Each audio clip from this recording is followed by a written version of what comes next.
The following portion of Health Matters is sponsored by Salina Regional Health Center. Summer fun should be safe fun. Today we're going to be talking about the biggest safety risk for children this summer.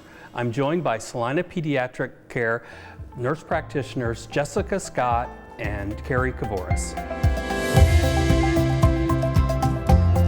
Let's start out talking about the heat itself. And when does it go from being uncomfortable to dangerous? So it can depend on various factors. The first thing is the heat index is probably the most important thing to pay attention to, which means the air temperature and the humidity together.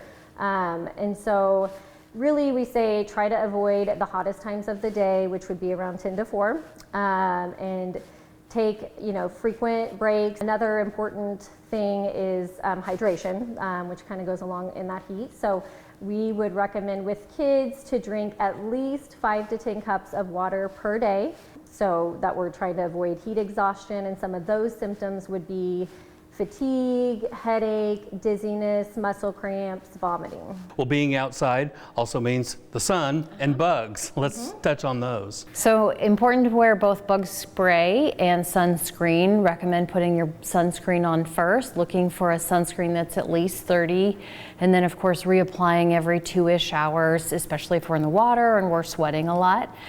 In terms of bug spray, something that's skin friendly, AAP recommends 10 to 30% of a DEEP product to protect against bugs. Let's change our focus to water safety and bike safety.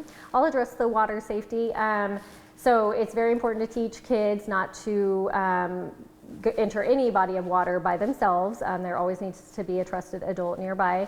If you are in, at a large party or a gathering, it's important to have a trusted designated adult to be kind of the water watcher. Following up on that is it's very important to wear a life jacket, Coast Guard approved, and making sure it's the appropriate weight for the child. And this should be any small child all the way up to adults. If you're going to be in a lake, a pond, any sort of open body of water like that, we definitely recommend a life jacket. And in terms of bike safety, always wearing our helmets, making sure our helmets fit well. They haven't already been in a crash, and just double checking those from a strap standpoint, making sure they're strapped on and they fit appropriately. Of course, the e-bikes always having maybe some elbow protection, some knee protection as well.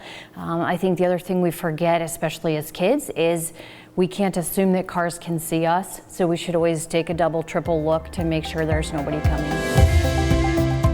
For more information, please visit salinapediatriccare.com and like them on Facebook. More of Good Day Kansas after this.